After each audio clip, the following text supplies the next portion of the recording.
Hello, everyone, and welcome back to another episode of English with Gemma, where we turn English practice into progress. Okay, listen closely. I'm about to tell you something that I tell every single one of my students, and then I'm going to explain why I always say this. Stop translating from your native language into English when you're speaking. I know it sounds easier said than done because we do that automatically, obviously, especially when we are just starting out learning English. We're at beginner or even intermediate level. And this is something that I also used to struggle with when I was learning Spanish. I used to spend a really long time translating in my head. And it's very time consuming. It's frustrating because there's often not an exact translation from your native language into English. So then you just get stuck on wanting like word for word translations, which doesn't always work. So stop doing that. And I will explain firstly, like more about why and also how. So it's something that we all do. You don't need to feel bad about doing it. And it's something that's slowing us all down. It is not helpful to do.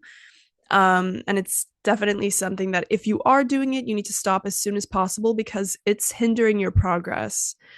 Once you stop translating, you're going to progress so much faster and you'll be able to actually just speak faster, express yourself faster, have more fluency and accuracy. So let's jump into how can we stop? Because it's easy to say stop doing it, but like how can we actually stop? So um yeah, basically I'm going to explain why it's slowing you down.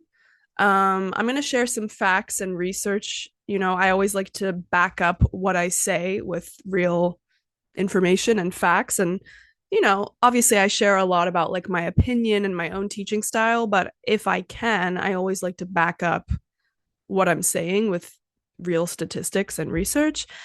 And then finally, I'm going to give you some practical tips to stop translating. In part one, let's talk about why translating slows you down so much. What is actually happening when you translate in your head? A lot of things, mainly three things. Number one, your brain is thinking of the idea in your native language first. Number two, it's finding the equivalent, if it even exists, in English words. And then number three, it's using syntax and structure to put them in the right order into a sentence. Because often our grammatical structure is different than English. English is an SVO language, subject, verb, object. For example, I like chocolate.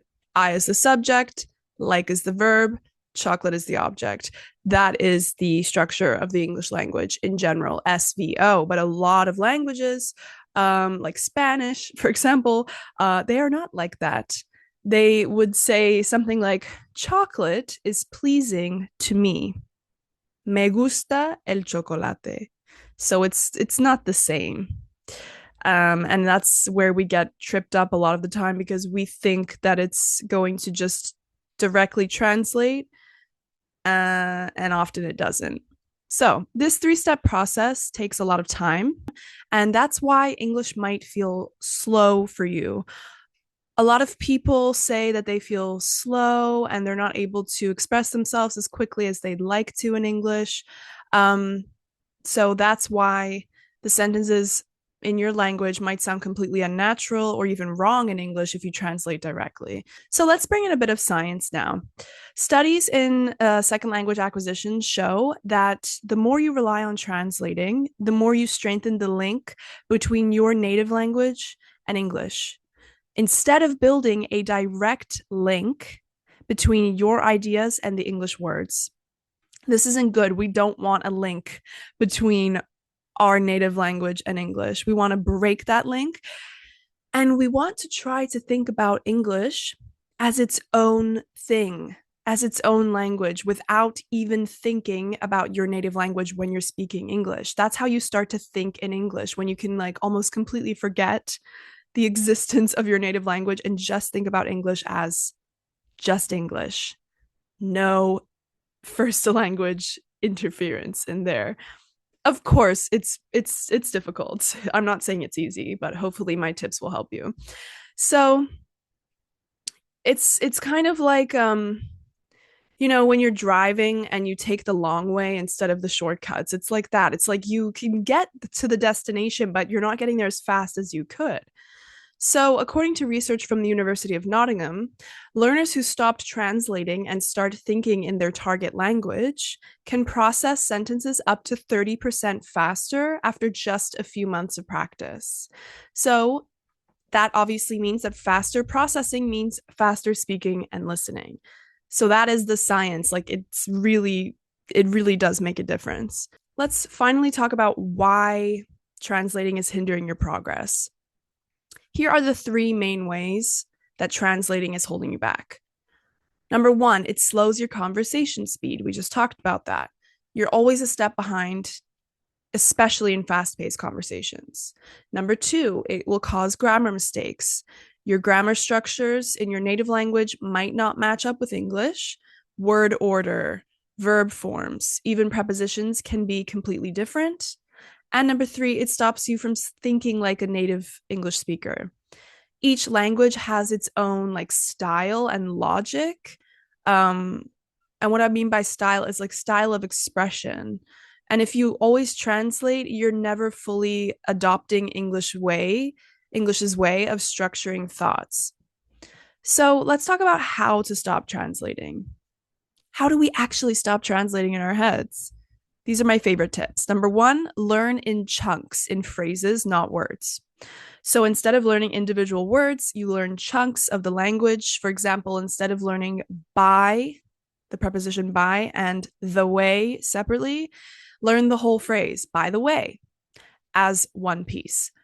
When you need it, it will come out naturally, and then there's no like translation required.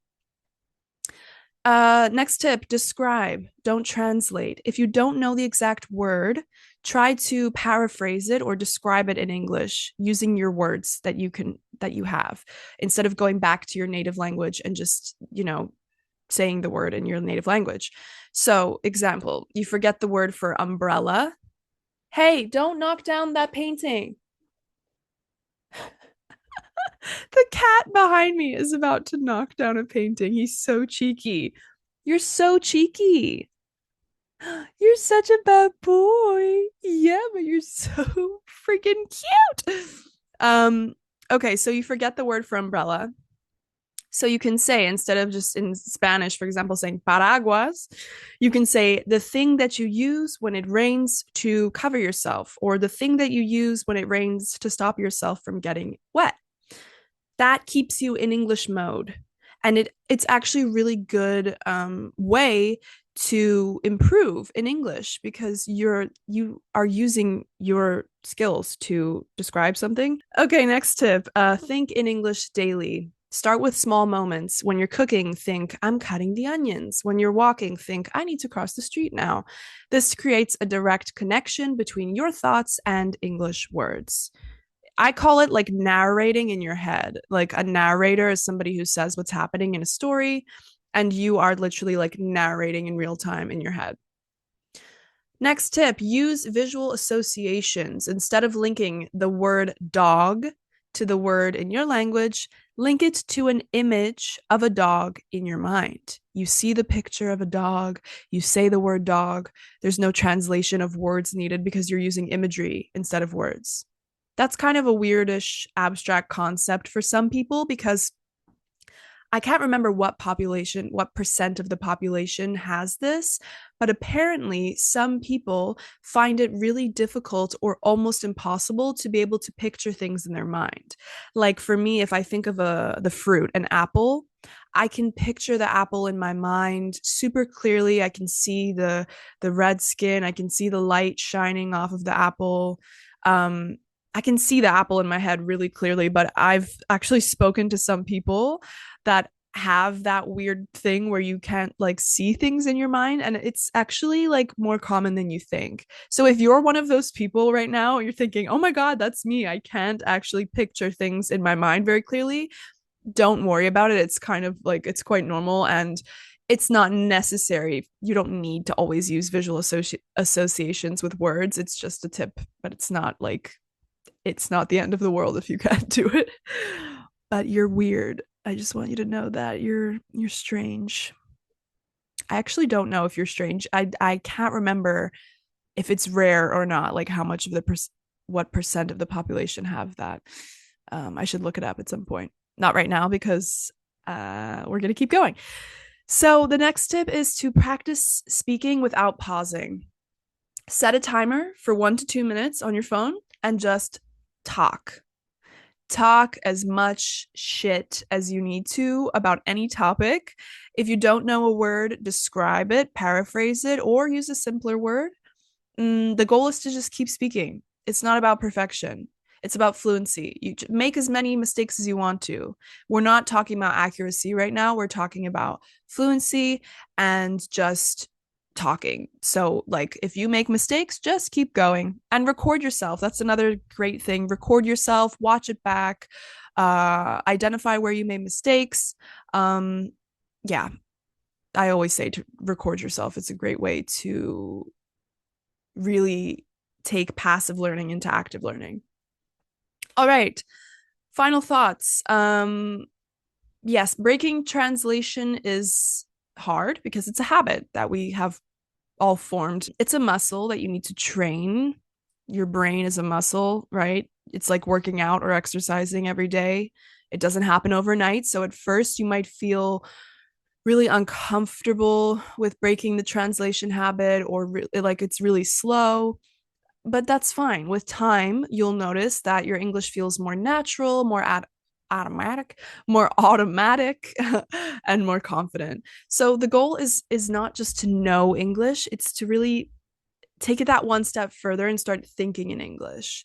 So when you do that, you'll sound more fluent, you'll feel more fluent, you'll be able to respond to people faster, and you will start to enjoy everyday conversations more, because I think this is one of the main reasons why so many people feel like slow or awkward or uncomfortable speaking English, because we're spending so much time in our brains translating. So if we can really work on breaking that habit, that's when we really start to make progress.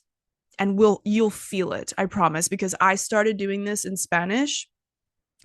I really started making an effort to just forget about English when I speak Spanish. Like when I speak Spanish, my brain enters a completely different mode of thinking. Like even the way that I form ideas and concepts and structures are totally different because the language is different, the structure is different. So I have to like enter a different part of my brain, a different mode of my brain. There's like the English speaking side and the Spanish speaking side. And I know it gets more complicated if you are bilingual, trilingual, if you're a polyglot, if you speak multiple languages, it gets more complicated because you have to compartmentalize like your native language, then maybe your second best language, then your third, then your fourth. Like I have friends that speak like 5 languages, and it gets very complicated. So of course, the more languages that you speak, the harder this is going to be.